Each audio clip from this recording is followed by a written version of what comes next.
தேனி மாவட்டம் பெரியகுளம் தாலுக்காவுக்கு உட்பட்டது தான் குள்ளப்புறம்.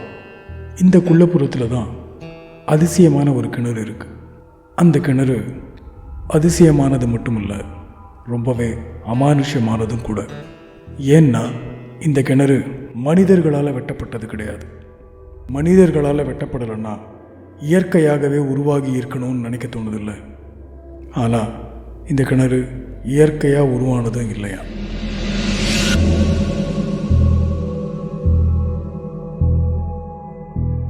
இயற்கையாகவும் உருவாகலை, மனிதர்களாலையும் வெட்டப்படலை.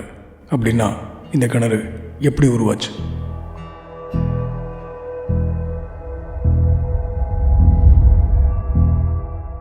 இந்த கிணறு உருவானதுக்கு பின்னாடி அமானுஷ்யமான ஒரு உண்மை கதை இருக்கு.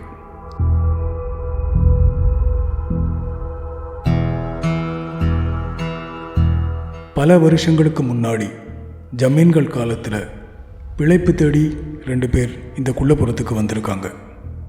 அந்த 2 பேரும் உடன் பிறந்த சகோதரர்கள்.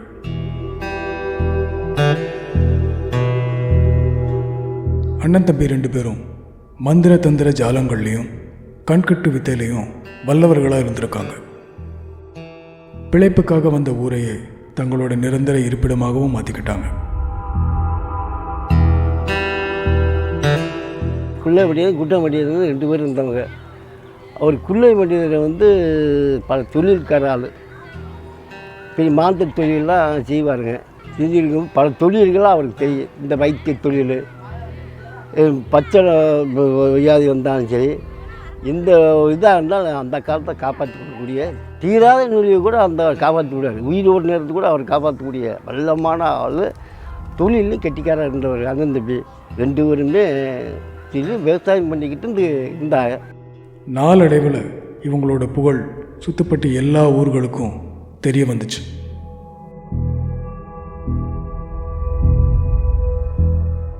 அண்ணன் தம்பிகள் 2 பேரில் ஒருத்தர் தான் குலவியப்பன்.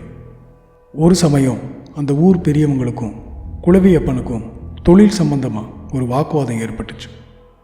வாக்குவாதம் முற்றின நிலையில், நீ பெரிய மந்திரக்காரனாக இருந்தா எங்கே வானத்தில் பறந்து காட்டு பார்ப்போம்னு இவரை பார்த்து ரொம்பவே ஏளனமாக கேலி பண்ணியிருக்காங்க.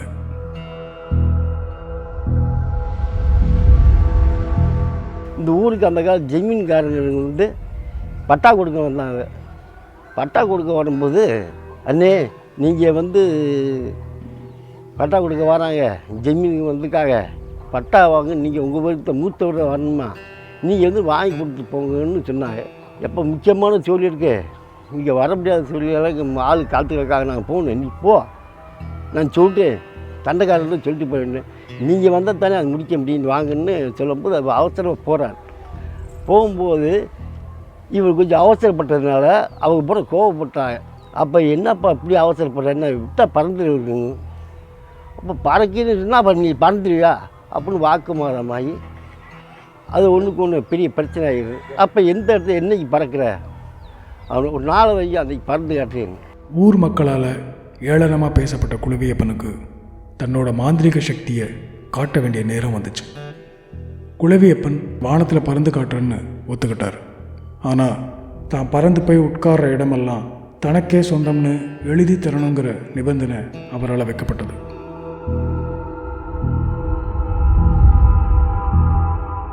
குலவியப்பனோட நிபந்தனையை ஏற்றுக்கிட்ட ஜமீன்தாரும் ஊர் மக்களும் அந்த சவாலை நிறைவேற்றுறதுக்கு ஒரு நாளை தேர்வு செஞ்சாங்க.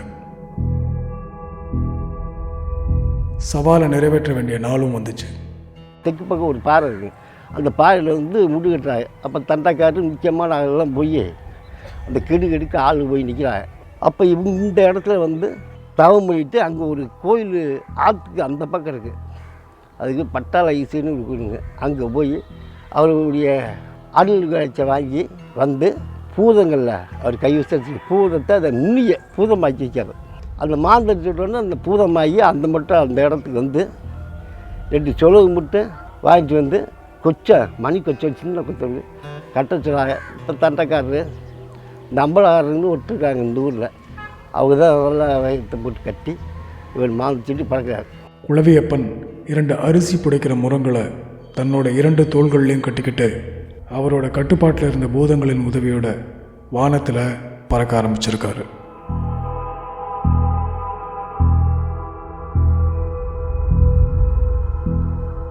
குலவியப்பன் வானத்தில் பறக்கிறத பார்த்த ஊர் மக்கள் வாயடிச்சு போய் நின்றுட்டாங்க. யாரெல்லாம் கேவலமாக பேசினாங்களோ அத்தனை பேரும் அமைதியாயிட்டாங்க. குலவியப்பன் பறந்து வந்து உட்கார்ந்த இடம்லாம் அவருக்கே சொந்தமாச்சு. ஜமீன்தாரால் அந்த இடங்களெல்லாம் குலவியப்பனுக்கே பட்டா பண்ணி கொடுக்கப்பட்டிருக்கு. எந்தெந்த அவர் உட்கார்ந்த இடமா உட்கார்ந்த இடத்துல முக்காணி அதே போல் 5 இடத்துல உட்காந்துட்டாங்க.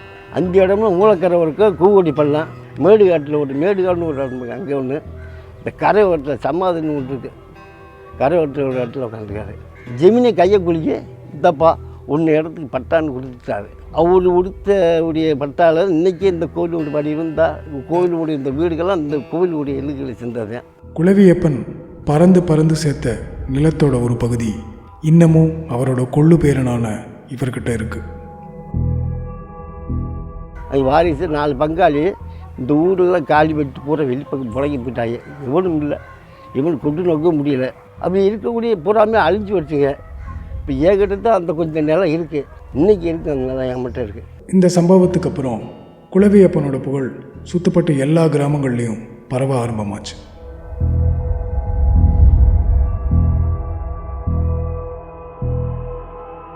குலவியப்பனோட மாந்திரீக சக்தியை தெரிஞ்சுக்கிட்டு பிள்ளை இல்லாத தம்பதி ஒருத்தங்க இவர்கிட்ட வந்திருக்காங்க.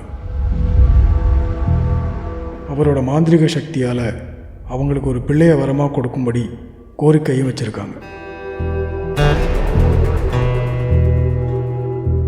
அவங்களோட கோரிக்கையை ஏற்றுக்கிட்ட குலவியப்பன் தன்னோட கட்டுப்பாட்டில் இருக்கும் ஒரு பூதத்தை சின்ன குழந்தையாக மாற்றி ஒரு ரகசியமான ஒப்பந்தத்தோட அவங்க கிட்ட கொடுத்துருக்காரு. ஒரு பூதத்தை பெண் குழந்தை ஆகிட்டார். அந்த பெண் குழந்தைக்கு ஒரு அடையாளம் வச்சுக்கிட்டாரு. எப்படி வச்சுக்காருன்னா, இவர்கிட்ட ஆப்பு கட்டா முட்டி மண்டையில் உச்சி மண்டையில் அரைச்சிட்டார். என்னைக்கு இந்த உச்சி சேரில் இந்த ஆப்பு கட்டாக இருக்கிற இந்த குச்சியை பிடுங்குனா எனக்கு நீ சொந்தம், அது வரைக்கும் நீ அவருக்கு தான் சொந்தம்னு ஒரு வாக்குறுதி கொடுத்து அரைச்சி ஒரு மாந்தத்தை இதை பண்ணி போட்டார். குழந்தைடா பார்த்தாரு, பெண் குழந்தை, இதை வச்சு நீ நல்ல முறையாக குழந்தை இல்லாத ஒரு குறையெல்லாம் தாரு, இதை வச்சு நல்லா படுகொலை பண்ணிக்கன்னு கொடுத்துட்டாருங்க. கொடுத்த உடனே வாங்கிட்டு போகணுன்னா அந்த வீடு நல்லா செல்வாக்கம் ஓடிக்கிட்டு இருக்குது. இன்றைக்கி என்ன அவங்க நினைக்கிறாங்களோ அத்தனை பொருள் தன்னால் சென்றோம். இங்கே போட்டுருக்கிறது பூதா, ஆனால் குழந்தைய பொருள் இருக்கிறது பூதுன்னு தெரியாது, அவங்களுக்கு குழந்தையா தான் போயிருக்கு. அப்போ இவங்க என்ன நினைக்க அந்த பொருள் பூரா அவங்களுக்கு அந்த மாதிரி செல்வாக்கம் ஓடிக்கிற டயத்தில் குழந்தையும் பெரிய உள்ள ஒரு 5 வயசு 6 வயசு ஆயிடுச்சுங்க. அப்போ ஒரு தீபாவளி விசேஷ நாள் வந்துச்சு. அப்போ இந்த பிள்ளை குளிக்காமல் கொள்ளாமல் இந்த பிள்ளை என்ன குளிக்க கிடையாது, சுத்தம் இல்லாமவே இருந்திருக்கு. இப்படியே இருக்குன்னு பக்கத்தில் என்ன இந்த பிள்ளை இப்படியே வளர்க்குறீங்க. உடனே என்ன பார்த்தாங்க, எண்ணெயை ஊற்றி அரைப்பூ தேய்ச்சிக்கிட்டாங்க. தேய்ச்ச உடனே அட்டாடா எப்படி இந்த பிள்ளைக்கு முச்சு தேயில ஆப்பு கட்ட உள்ள இதாகிடுச்சே அப்படின்னு அது பிடிக்கிறாங்க. பிடிக்க நிமிஷத்தில் இங்கே ஓடியாந்து மாயமாக மறைஞ்சிச்சு. இது என்ன காரணம், என்ன எங்களுக்கு செஞ்சு கொடுத்தீங்க? குழந்தை நான் அமுச்சு விட்ட குழந்தைகள் உங்களுக்கு குழந்தை பையன் இல்லை, என்னுடைய வச்சுக்கூடிய தெய்வத்தை தான் உங்கள்கிட்ட அமுச்சு விட்டேன், அது யாருன்னு ஒன்று நேரடியாக பார்க்குறியா அப்படின்னு கூப்பிட்டதுங்க. காமிச்சிருக்காரு. முனியாக பூதமாக இருக்குல்ல, பூதம் முனி ரூபத்தில் காட்டியிருக்கு வானத்துக்கு உண்மையாக. சரி, இப்படிப்பட்ட தொழிலை வச்சு எங்கள்கிட்ட இங்கே இப்படி இதை கொடுத்துருக்கியாப்பா, எங்களுக்கு தெய்வமாக இருந்தால் அதுக்கு தொழில் செஞ்சு அப்படின்னு சொல்லி பெருமையை வச்சு நல்லா உடைய வாழ்த்துட்டு போயிருக்காங்க. சரி, இந்த கிணறு எப்படி உருவாச்சு, குலவியப்பனுக்கும் இந்த கிணத்துக்கும் என்ன சம்மந்தங்கிறத பற்றி பார்க்கலாம்.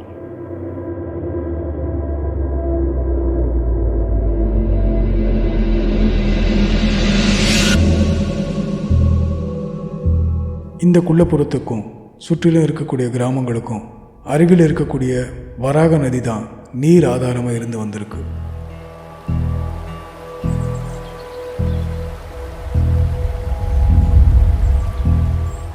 ஊர் மக்கள் எல்லாரும் இந்த வராக நதியிலிருந்து தான் தங்களோட தேவைக்காக நீர் கொண்டு போகிறது வழக்கம்.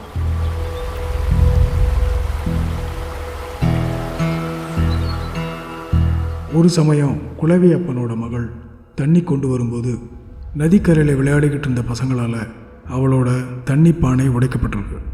இதை போல் தொடர்ந்து பல பானைகள் அந்த சிறுவர்களால் உடைக்கப்பட்டிருக்கு. குள்ளனுக்கு ஒரே மகதை, அந்த பிள்ளை ஒரு அரசி. இந்த அரசிங்கிற பிள்ளை வந்து அவங்க அப்பா இந்த மாதிரி வைத்தியத்துக்கு போகும்போது இந்த ஊரில் வந்து இங்கே ஒரு சாவடி இருக்குங்க, ஜாதக சாவடின்னு ஒரு. அப்போ கிணறுகள்லாம் கிடையாது, ஆற்றுல தான் போய் தண்ணி பிடிச்சி வரணும். தண்ணி பிடிச்சிட்டு வரும்போது இந்த பிள்ளை தண்ணிக்கு போயிருக்கு. தண்ணி இப்போ இந்த பொடிப்பை என்ன கிட்டி விளையாடுவாங்க, கிட்டி விளையாண்டுக்கிட்டு என்ன தண்ணி பானையை உடச்சிக்கிறாங்க.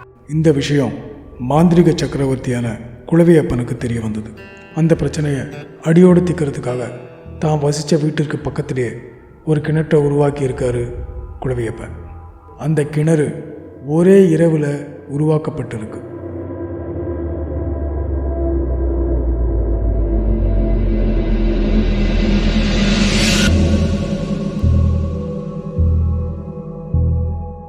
பொதுவாக ஒரு கிணத்தை உருவாக்க 3 மாதம் முதல் 6 மாதம் வரைக்கும் ஆகும்.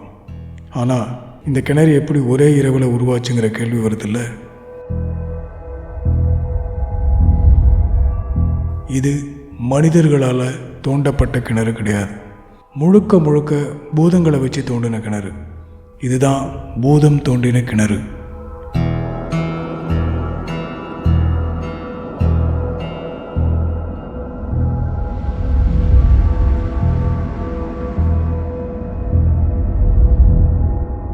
குலவியப்பன் தன்னோட மாந்திரிக சக்தியை பயன்படுத்தி பூதங்களை ஏவி விட்டு ஒரே இரவில் இந்த கிணத்தை உருவாக்கி இருக்கார்.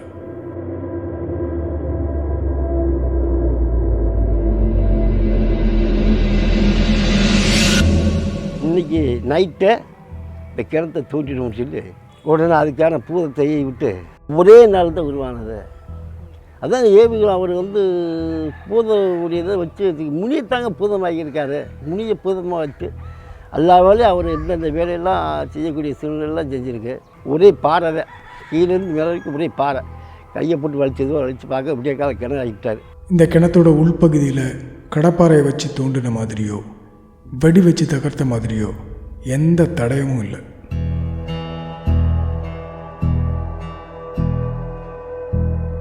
கிணத்தோடைய உள்பகுதியை சுற்றிலும் ஏதோ மோல்டு செஞ்சு வச்ச மாதிரி வடுவடுப்பாக இருக்குது.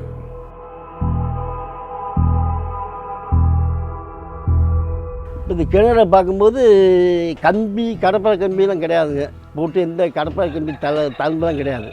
ஒரே வலுவழுப்பாக கீழேருந்து மேலே வரைக்கும் வலுவழுப்பாக இருக்கேன். ஆள் இறங்கினாலும் கைத்தை பிடிச்சா கீழே இறங்கி இதுக்கெல்லாம் எடுத்து செய்ய முடியும். கைத்தை பிடிச்சா மேலே வரணும்.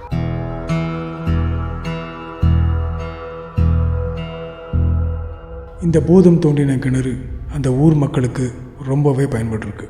இதுவரைக்கும் இந்த பூதம் தோண்டின கிணத்துல எந்த ஒரு துர்சம்பவமும் நடந்ததே இல்லையா.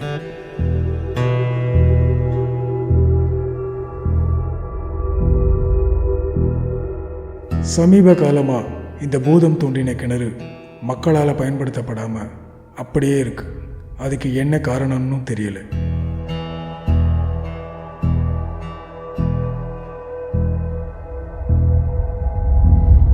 கிணறு வெட்ட பூதம் கிளம்புனதா சொல்லுவாங்க.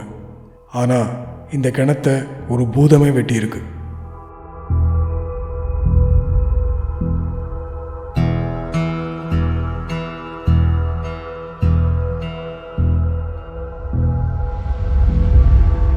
இதுபோல் வேறு ஒரு அதிசயமான நிகழ்ச்சியோடு உங்களை நான் சந்திக்கிறேன். நன்றி, வணக்கம்.